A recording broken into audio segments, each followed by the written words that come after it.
It's go time. Talk some DFS PGA here on Tuesday night. Welcome to the show, everyone. Dane, how's it going tonight? Going good. Coming off a big week. Ready to get back going now. Oh, I was so excited. Still, that for the cover of this video, I actually forgot to change the picture, and I still got a picture of Augusta on there. I might just leave that all year. It was a really good week. Yeah. Let's talk about it. Yeah, I mean, we spent a lot of time last week talking about Scotty Scheffler and why no one really wanted to play him. They were scared to pay up for that price in DFS, even in the betting market. I mean, when I ended up betting him, I think he was plus 1,600, so it wasn't great odds, but I mean, I was on him everywhere else, so I only bet 3, so I was definitely willing to go up that high. So it was a really good week overall. DFS wasn't as positive as the betting market for me. I think was it the round 3 showdown where you really crushed it there, pulled out about 1,200 or something like that? Yeah, main slate kind of went down with Brooks. I actually ended up getting most of my entries back. I think I was down about 10% or so, so not horrid with having 75% Brooks and 150 and 100. Well, had him in single entry as well, so he drug it down obviously. But yeah, round 3 showdown, did the $3.20 max, came out with right around 1,200. And then Sunday, really liked Rory for showdown and Willie Z, and ended up hopping on plus 450 for Rory to T5, and he did that, get taken second. So that was a nice, I think, 4.5 to 1, and I put about 75 on there. So nice little profit on the week. That was amazing. That Rory final round was something to watch. They showed, I think, almost every single shot. That was quite something. Did you catch Faldo kind of giving it up there? Yeah. he spilled the beans before we got to see the shot. Yep. But yeah, really nice. Kind of in his defense, it is kind of crazy, like because they're on 18, and sit there and watch how nuts the place went, and you're like thinking it's nuts as well, and then 2 seconds later you got to go, oh yeah, pretend it didn't happen for a second. Yeah, that'd be tough. Yeah, I guess the best route to go is just barely say anything. Yep. But oh well. It was also nice seeing Tiger back in action, although he did look like he's in quite a bit of pain. I don't know when we're going to see him again. Maybe the Open. I don't know. It kind of had that feel. A lot of the players, like, I don't know if you've seen or not, Bryson DeChambeau stuck around, and I don't know if he actually followed Tiger, but he was out there on the course watching Tiger, and he kind of said, I'm here to watch one of the best or whatever. So seeing that, it really kind of had a feel like, in my brain anyway, like this could be one of the last times we see Tiger. I hate saying that, and I hope he gets healthier than he was and comes back to play again. But it sure was nice to see him compete. And I mean, he kicked the shit out of a lot of players who even we were looking at in our models, and players that have been playing all year. Brooks. And he hasn't played. Brooks. Yep. Jordan Spieth. Xander Schauffele. I mean, we can sit here and name off all these guys that missed the cut. But so it was nice to see Tiger actually make the cut. Of course, this course, I wouldn't mind him coming back and playing just the Masters once a year forever until he's about 70 or so. So that would be fine with me. So, but yeah, let's move on to this week. We've got the RBC Heritage at Hilton Head, South Carolina. Harbour Town Golf Links, a lot different setup than last week. We don't have those big wide fairways. We got a classic Pete Dye course here. Had the picture of it here before. Kind of mitigates driving distance a lot. It even somewhat mitigates, accuracy and fairways gain, because the rough isn't very penal. And even in some spots, it's all about where you're landing it to get position to have a shot at the greens. It's all about angles. Some of those angles can be in the rough. So it's not about exactly just hitting all the fairways. It's about missing in the right places so that you have a shot at these very small greens. I think these are the second smallest greens outside of Pebble Beach. So, I mean, for me, huge emphasis on approach. I know you're going to dig into approach a little bit more, a little bit deeper here in just a second. Strokes gain approach for me. And then when it comes down to, I'm going to bring up the course here. So par 4s and 5s. So we got the correlations when we run them. Par 4 is much, much more important. We've got one less par 5 here at this course. And a lot of them are in that. You got 5 in the 400 to 450 range, and then 4 more in the 450 plus range. What other stats, I guess, in terms of approach are you looking for when you're breaking that down further?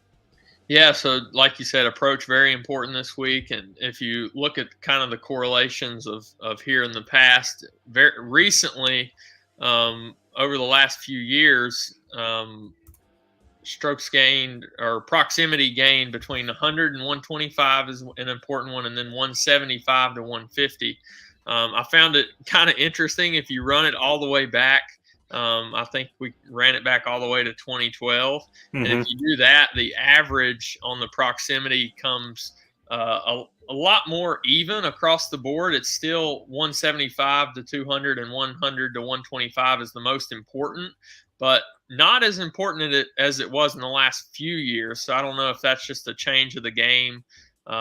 That's where people are ending up, or maybe they changed a couple things on the course, but definitely looking at those two ranges in my model this week as far as approach.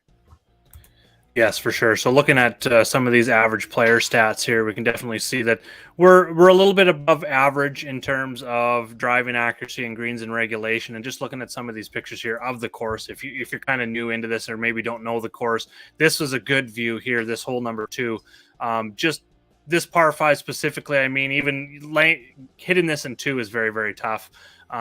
It's all about putting it in the right position to hit these greens. So definitely those proximity distances you're looking at, your little bit longer hitters that are going to stretch it out there and maybe take a few more risks are the guys you're looking at that 100 to 125 range a little more. And then the guys that are going to be laying back, your Kutchers, your Poulters, your even like, maybe not Henley so much, but your shorter guys there that have success here, they've also been really good at that 175 to 200 range, like you said. And there's been a couple changes to the course going into this year. Hole 2 is now 550. I think it was 503 or 502 in the past, so a little bit longer on that par 5 number 2 this year. Could make it a little more difficult, especially hitting it in 2.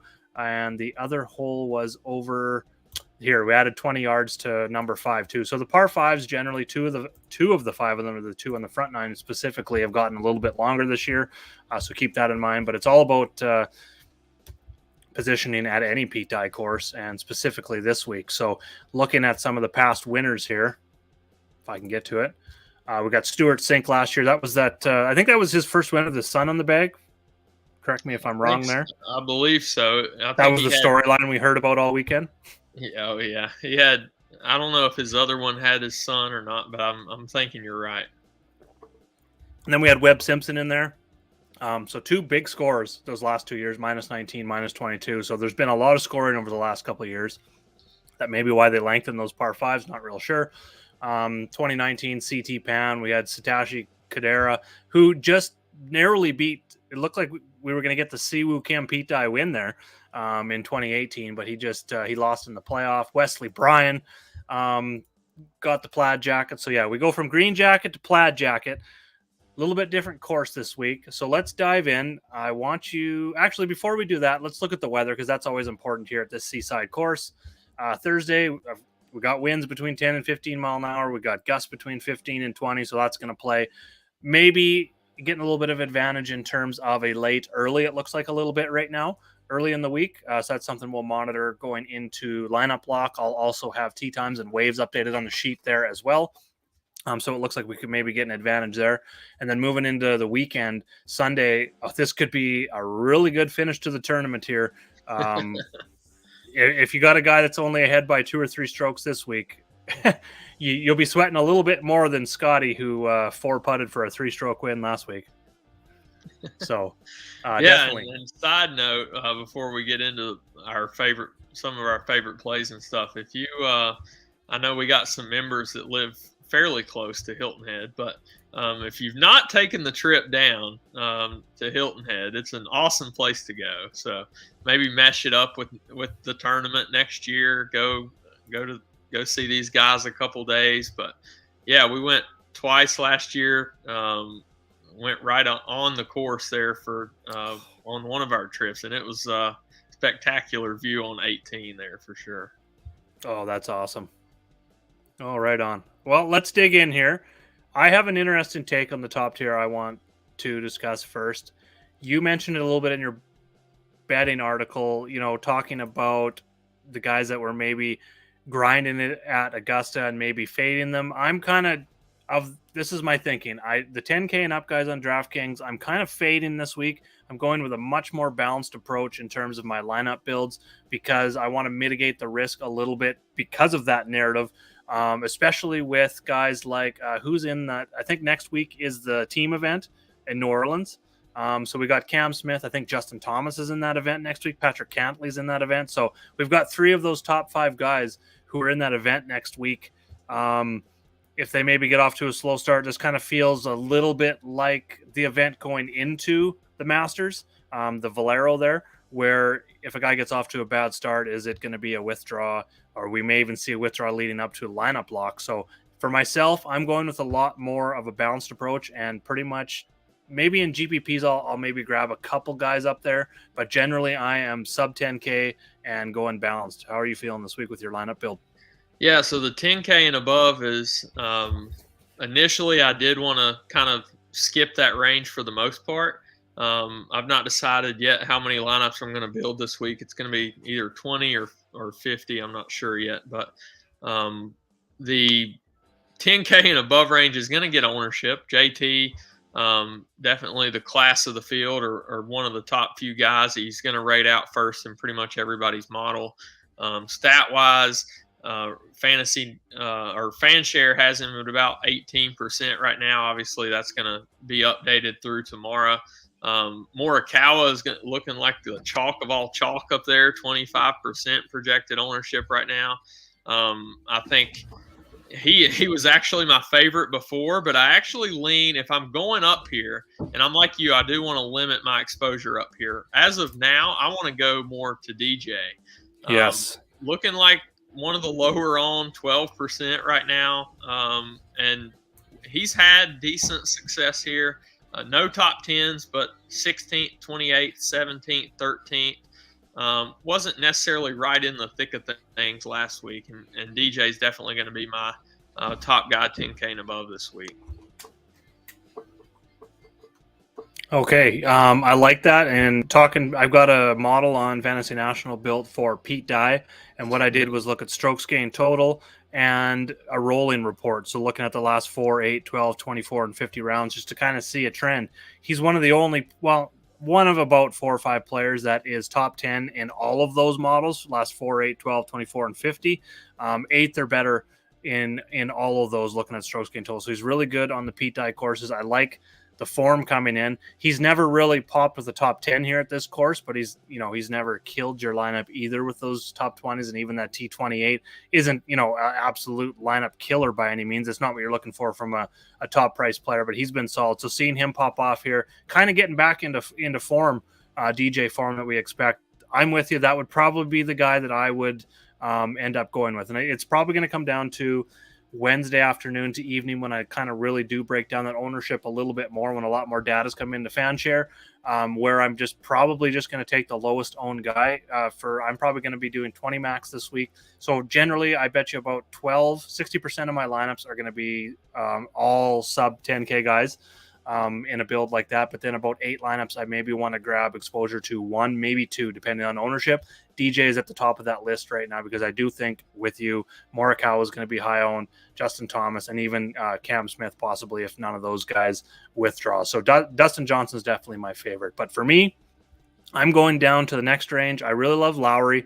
He's been good here. He's number 1 in my model last 24 rounds in the Pete Dye. He's got good form coming in. The other guy up here is Matt Fitzpatrick. I've actually put an outright bet on him as well. He comes in with top 50. He's made the cut here in 4 straight, top 15s in 3, T4, which is a career high here last year. And he's coming in with tremendous form, as you can tell, looking at this T14, T5, miscut, T9, T6, and a T10 in there. So awesome form, good course history. I like both those guys. Those are my favorites in the top tier. Let's just go even like 9K and up. Those are my 2 favorites. Yeah, I think we're on very similar wavelengths this week. Lowry, I've been on him a lot so far betting-wise. I was on him last week and DFS. He ranks number 1 in my overall model this week when I put everything together, last 50, 24, course history, and all meshed together. Ranks number 1 overall. So he's going to be my favorite in the 9K range. I'm with you on Fitzpatrick. Been playing very well this year so far, played well here in the past. And then Neiman would be my other guy right in that range. He ranks 5th in my model. He was 5th here in 2020, coming off. That was one of the first, maybe the first event out of COVID. Well, second, I think. But he ranks 5th in my overall model, obviously playing very well. Again, wasn't right in the thick of things last week, but played pretty well alongside Tiger. First couple days, faded a touch on the weekend, but Neiman would be the third guy in that range for me. Yeah, I like Neiman in there too. He's a birdie maker for sure. He's got one, and he's been here once, T5, which was really good. So he stands out in the model a lot too. So he would be my third guy up top, and I will have exposure to him. But I'm going to have a little bit more, probably ranked them actually myself. Now that you mentioned Neiman again, is Fitzpatrick, Neiman, and then spend up a little bit more at 9,800 here with Lowry. I do like Neiman's price on FanDuel here in that mid 10-6. Pairing him and Fitzpatrick on FanDuel I like a lot. Both sub 11K make a lot of sense there as kind of two core plays. Both playing well, both have course history, both have form. So good to see there. Moving down a range a little bit, kind of the top of this 8K range. Harold Varner and Siwoo Kim are the first two that stand out to me. Kevin Kistner's in there as well. Kistner hasn't had, I'm really hoping that people look at the recent course history and maybe his ownership is a little bit down. I doubt it because he's been playing quite well, and he talked about courses that he can still win on right now, and this is one that he lists. So, I mean, when he says there's like 3 or 4 courses he can win on, this is one he's going to come to. He's had success here in the past, so I like him. Siwoo Kim, he's the Pete Dye specialist. We talked about him. He got T2 back in 2018. He's coming in with good form here as well, and Varner is actually quite high in my model as well, looking at Pete Dye courses.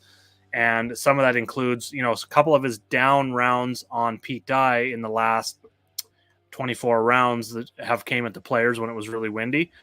So not really looking at that too much, but those are my favorite 3 in kind of that, let's just say mid 7 to mid 8K range. Yeah, Siwoo and Kistner were the first bets for me of the week. And I'm like you. I hope Kistner kind of goes a little under the radar. I don't think he will, honestly. But as a guy who was on in the last 2 years at this event, maybe some others were too, and they'll feel burned. But I vividly remember the one coming out of COVID because it was my lineup. I had a single entry that was absolutely smashing through 2 days, and he missed the cut like on the number. And I was sitting there winning like 20K after Friday, and I'm like, oh, God, this is just sickening. It's going to go down. But anyway, like you said, plays, loves certain courses. I was even wasn't disappointed with what happened last week with him at Augusta. He kind of fought through that distance advantage that others have on it. Played solid around there. You're never going to expect – that's why I was completely off him last week. When a guy says he has no chance to compete there, I don't care if he gets 20th. I'm not going to be playing him when he says he doesn't feel comfortable around there. Siwoo for sure, Pete Dye guy, second here in 2018. And the other one for me is actually Alex Noren, 8,300, rates out pretty well in my model, 25th here last year in his first appearance, and been playing very well this year. That's the guy that you get me on every week that I think I really like. Now that you mentioned Noren, I've been looking. The form has been amazing. He does have that experience here last year with that T25. Back to Kistner here for a minute. What I do like here recently is that those couple ranges that you mentioned in terms of proximity have looked really good for him in the short term. So that sticks out. And then on the rolling report of the Pete Dye stuff, he is over the last 12, 8, and 3 rounds, which he's trending in the right direction. He's 21st, 1st, and 3rd in strokes gained total on Pete Dye courses. So he's done quite well in these Pete Dye courses as well. So this is a really good range. And this is kind of what, my first look at things, I kind of skipped down and looked at Siwoo Kim and Kistner right away, because those are the guys you wrote up in your article, and you were way ahead of me this week in terms of content. So that's where I started this week. And then I just kept looking, and there was more and more guys in this 8K range and 9K range where I was like, do I really even need to go up top? And I decided I'm probably, like I said, about 60 to 70% of my 20 max, if I make it up to the 20, is going to be that balanced approach, just because I like so many guys in here. So going down the board, there's even more. Like, we'll just keep naming them here. We're down into that mid 7K range now. Adam Hadwin is coming in with some red hot 3 straight top 10s. He's looked really good. He's had some success here, only one top 25, but he's made the cut in 4 of 6 trips here. I think Tom Hoagie might come in a little bit lower owned, coming off a T25 last year. I think a lot of people are going to be on Hadwin. Hadwin might possibly be, I don't know what you're seeing in terms of ownership. My guess would be, just because of his price, probably somewhere in that top 5 ownership range. At least top 10. With that, I do like Tom Hoagie here. Similar odds to win, much higher official world golf ranking. Been playing very, very solid. He's only missed 3 cuts in his last 10 events. The top 5s and kind of that upside, it's kind of worn off a little bit, those the win and the 2 top 5s there. But he's been solid, and if he's going to be low owned, half the ownership of Hadwin, I'm definitely interested. He also doesn't have the course history either, so he may come in at 5 to 8% owned, sub 10% for sure, and he's a GPP pivot. I am looking at another popular play is probably going to be Streelman. He's got the form. He's got the course history here as well. I don't know how you feel about him. Is there anyone else in this range? Mav McNeely, I think, fits this course pretty well. Rates out pretty good. Not so great in my fantasy national model, but through our sheet, he ranks 8th for me in the sheet there. And he was 4th here a year ago, so like him. Kuchar is a guy who's just smashed here in the past. And looks to have found a little bit of form. 2nd and 16th last couple times out. He looks like he's going to be decently popular, 13% right now. Kind of very similar with McNeely. And then Brian Hardman, for a little lower owned guy, 7,700, 7% ownership right now, has popped here in the past. 13th last year, 28th in 2020.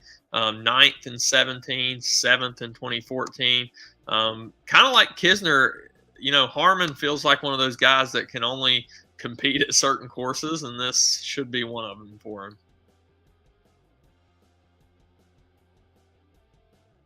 I think you're on mute. Thanks for that. I wasn't on the StreamYard tab, and probably would have went on and on and on. Good thing you're on here, because if I was solo, I could have went 15 minutes straight there talking about Patton Cazire. Is another player kind of in that same mold of the kind of guys I only look at certain course types type thing, and he's one that stands out for sure. I don't think he's going to be very high owned at 7,100. He's missed 2 of the last 3 cuts here, which might stand out to some people. He missed a cut in his most recent event, which was let me check here. That was at the Valero. He lost over 5 strokes around and on the green was kind of the issue there. He gained strokes, 2.2 strokes ball striking, both off the tee and on approach. So that was good to see. What stands out to me is the approach shots itself. He's gained strokes in 6 straight and 8 of his last 9. Been really good around the green as well. And in the last 24 round model I've got put together, he's 5th in strokes gained approach in this field, which says a lot that this is a pretty elite field, probably one of the best that we've seen here at this event. He's 20th in this field in my Pete Dye model, 27th in opportunities gained recently, and I think maybe the birdie or better ranking of 40th comes down to just being off a little bit on the putter recently. But Patton Cazire is definitely one, especially if he's going to be lower owned than some of these other value plays, is someone that's going to be on my radar this week. Yeah, so there's a couple guys in this lower 7K range, but we're actually going to get into the 6s, and it's some of I have 3 guys down there that I absolutely love, and which is something that I usually don't have, especially early in the week. I don't like a lot of 6K guys usually, and we'll get into those. But before we get down there, In the lower 7Ks, I think Russell Knox is a fine play, been playing pretty well this year. If people are looking at just the last few years of course history, they won't notice the 9th, 18th, 2nd, and 11th in his first 4 trips here. I feel like he's getting back to some of that form, rates out pretty well in my overall model. And then the other guy that I would mention is Eric Van Royen, who missed the cut last week at the Masters, but was 21st in his only appearance here, and is a guy that we know can get super hot with his irons. So like him as well. This is where we a little bit different this week is our value plays. So you guys are going to have a lot of choice in values to to hunt around. There's a few. I'm going to have to convince you on one guy because I absolutely, it scares me to death, but love him, and it's going to be. You haven't mentioned him yet? No. Let's see if I mention him here. I got 3 guys that I really like down here. I got 5 that are in my GPP player pool, but a couple that I really like. And number 1 is Joel Damon. We've been on him since, now it's going to bug me now. What's that tour called? What was it called? That we watched during COVID. Outlaw Tour. Yep. Joel Damon. The one that I said I was going to go enter, and then we put the picture on DraftKings. He's 21st in my Pete Dye model. He's always played good. He finds fairways. The putter sucks, so that's really the only thing that I'm looking towards. But the form's been really good coming in. He's made 5 straight cuts. Nothing real big outside of that Pebble Beach T6. But again, these are small greens, so that is nice to see that he's had some success with these small greens. So Damon is one. Nate Lashley's playing quite well, not in fields quite like this. He's got top 30s, T27, T15, T18, and T7, but those events are the Puerto Rico, the Valspar, Corrales, and Valero, so not top tier, but I mean the price is there for how good his irons have been. I'm not concerned for the price, being that he hasn't really been in these I'm going to call it, like, let's just say elite field events. It's not quite an elite field, but it's pretty darn close for a regular tour event. And then Tyler Duncan, if you're really going down and playing some stars and scrubs this week, he's near min price. He comes in with some pretty good form. Before the miscut at Valero, he had a T28 at Corrales, T25 at Valspar, T35 at Puerto Rico. So I don't mind that. The approach has been decent. The ball striking's been decent. Just tee to green, he's been pretty solid for that price.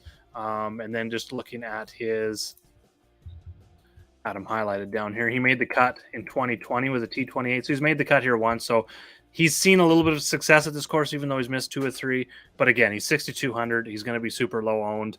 And I will use him in some GPPs. Now, I probably, by the looks of it, I didn't mention the guy you're talking about. So it's time for you to sell me on a punt play.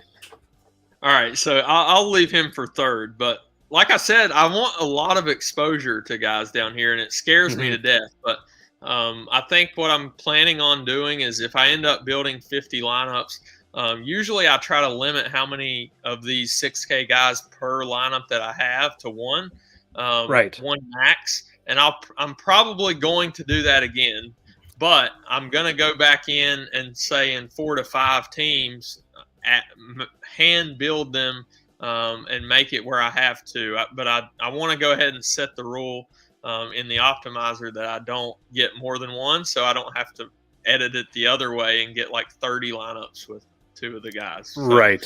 Because I'm going to have fairly heavy exposure to them down here. And as far as an overall lineup construction, usually that would lend yourself to going to that 10K range. So it might push me on to a guy like DJ a little more.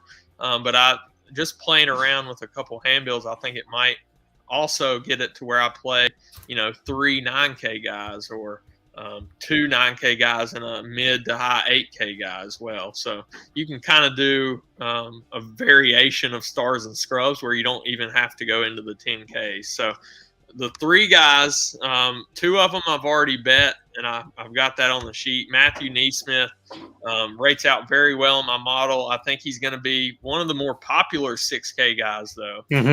But I still do think I'll have a decent amount of exposure to him at 6,600. Svensson at 6,400. That just feels way too cheap for him. I've been playing him some this year. We know he can absolutely smash with his irons. Has never played here before, but I think if he can get hot with those irons, he could definitely show up here. Now, don't puke when I say this name, but I really hope he doesn't get popular. There's a couple reasons that he could get popular. I don't think he will, though. I can't guess it.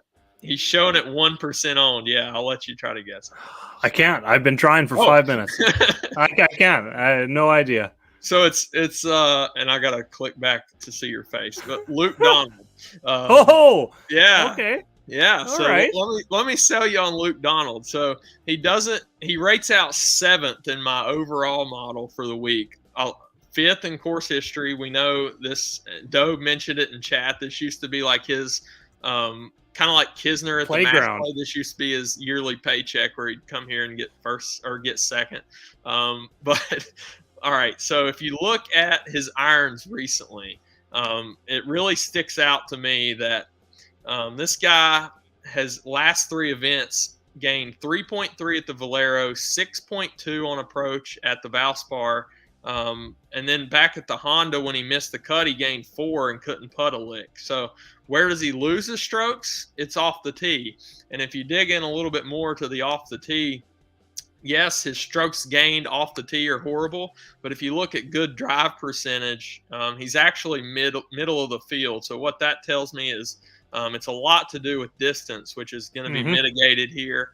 He rates out one of the top in the field, I think, in those proximity ranges that we're looking at, where he's just been smashing with his irons. And he comes to a place, lastly, that, like I said, has a ton of history here.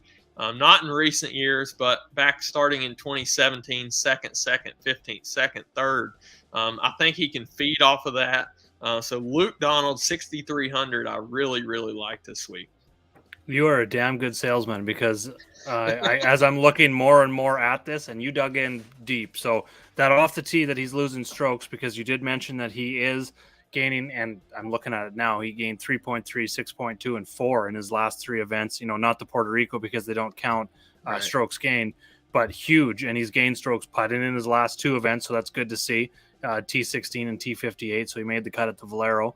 And then you look at that course history that you talked about, and then you mentioned where's he losing strokes, and it's off the tee. Well, this is an event where we're looking not even so much for fairways gained, like I talked about. It's okay to hit it in the rough if you hit it in the rough in the right places. So that good drive percentage fits absolutely beautiful. What is he, 6,300?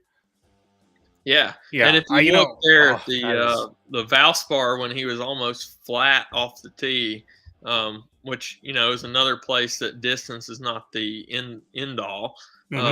But he was kind of flat off the tee, smashed with his irons, had a decent putting week, and he's 16th. If he's 16th this week, you're going to be dancing on Sunday evening. Yeah, I like that. And you know what? He's borderline pushing my cash game model. Because you can just really, I don't think I'll need to go there just because of the way I'm constructing my lineup with the guys that I talked about above and the core that I'm going to be going with. Right. But if you wanted to get DJ or any of those 10K guys in a cash lineup, I'm totally comfortable with Luke Donald because of all the reasons. Now, you look at that miscut last year, it is hilarious, and I'm going to bring it up on the screen here. Just give me 2 seconds. See if it'll blow up. So I'm going to go to RBC Heritage. Coming into the RBC Heritage last year, he missed 10 straight cuts coming in. He did not, you could say he did not have form coming into last year's event. So I'm kind of, tossing that one out the window. So yeah, I'm with you. You're a good salesman. I didn't think about Donald. My model actually likes him. He's one of the highest rated guys down in this range at 52 in the overall model, which, I mean, if we're making top 65 in ties, that's kind of what I'm looking for, is these punt plays kind of within the top 40 to 60 would be excellent. Because, like you said, a made cut is going to be, if you're playing him in cash games and he makes the cut, perfect. That's exactly what you want him for. And I think he has got upside in GPP because I think even top 30 is going to be enough. Top 30 in DK points is more than enough because he is, what do we got here? 92nd in DK pricing. So I just looked at that here too. The full tourney, the salary to odds differential, he's plus 22 on DraftKings and plus 28 on FanDuel. That's one of the highest differentials. So in terms of points per dollar value, I really have nothing bad to say about Luke Donald, at least until Thursday or Friday. Yeah, until in my single entry lineup, he's like sweating the cut Friday evening. Yeah, it misses by one stroke. Then I will have something to. I'm just kidding. But yeah, I think all the signs for me point to really liking him and taking it. These are the times, and I talked about it some last week in chat and DMs with questions, but me and you are both alike. And when we build multiple lineups, we like to have a very, very tight core throughout our builds. Even sometimes down in the value range, we'll take a stand on somebody. And when it works out, you have so many chances at winning. Mm-hmm. And that's the route that I'm always going to take. I'm never going to spread it out. And when I have a conviction about somebody who's projected for 1% on, I'm not going to go, well, I want 10% of this guy. It's going to be more like, 25, 30%, depending on how many lineups I build. So I'm going to get massively overweight. And I did that last week with Brooks, and it was one of the weeks it didn't work out. Yep. But, if he makes the cut, the rest of my core was right there. I think if he just had a middling week, I would have had a very positive week. So it's going to work like that sometimes. But like I said, when it hits, you're going to have a chance to win big. I was right up there until Brooks missed the cut. He was the one missing link on my 5. Probably, what did I have exposure? I had about 45% exposure to Brooks, I think, last week. So somewhere like 8 lineups, something like that, out of my 20. And I ended up only up $9 on the week. But if he makes the cut, I probably have, I think of those 8 with him, 6 would have been 6 of 6s, and I already had 2. So I would have had about half my lineup 6 of 6 and a lot more profit. So I'm with you in that if you have your conviction about a player or two and you're going super overweight, not just, like you said, not just I'm going to have 2 lineups with him, you're going to have 5, 10 lineups, and you set yourself up. When you're right about that player that comes in low owned and you are super overweight on the field and things work out, you are looking at a real big payday that makes up for those weeks like last week that we had to deal with in DFS, where you just miss on one player, and one player could have made the difference. If I would have played this guy instead of this guy, I'd have all the money. When you get that week right, you do get all the money. So right, I'm definitely with you on that for sure. So we kind of went over our cores. We went over our top plays here, a couple of top bets. Make sure I also posted in chat Dane's betting article, Dane's darts for this week. Make sure to go check that out over on Patreon. It's a couple up here in the messages. That's also posted in our Discord chat. And if you're looking to get access to our cheat sheet here, along with our bet card, our DFS ranks for the week, top 15 players in my player pool. I also have notes there, access to our Discord channel. Make sure to get over to patreon.com/JagerBombs for $10 a month. Gets you access to all of that good stuff. And if you play more than one sport, for $20 a month, you can have access to everything that we offer over at JagerBombs Fantasy Sports. And right now we're covering about, I think it's like 11 or 12 sports right now, actually. And, before you know it, NFL season is going to be starting again. So yeah, exciting times. Any last words before we take off for the night? No, I think that's it. Good luck to everybody. It's going to be a fun week. This is a fun tournament, even, sometimes feels like a hangover right after the Masters, but going to be a fun week. See who puts on the plaid jacket on Sunday. Yeah. And stay tuned to our Discord as well. Stay tuned to the PGA sheet. I will have tee times and waves, tee time wave up as well. That information will show up here left of each player's country, like this. I will have that up Wednesday afternoon and discussing anything and everything showdown in chat to see if we can maybe get some wind advantages even for the full tournament with that late early. So make sure to stay tuned for that. You can also get in and give a free trial to our, come in, talk to our coaches and stuff like that. You can grab the link in the description just below the video. It will also be pinned to the top of the comments as well. And I've got it right above Jimmy's comment there in chat. Hey, no problem, Jimmy. Thanks for tuning in tonight. Grab that link if you guys want to jump in for free. Thanks a lot, everyone. Have a good night, and I'll see you Sunday in Winning Picks.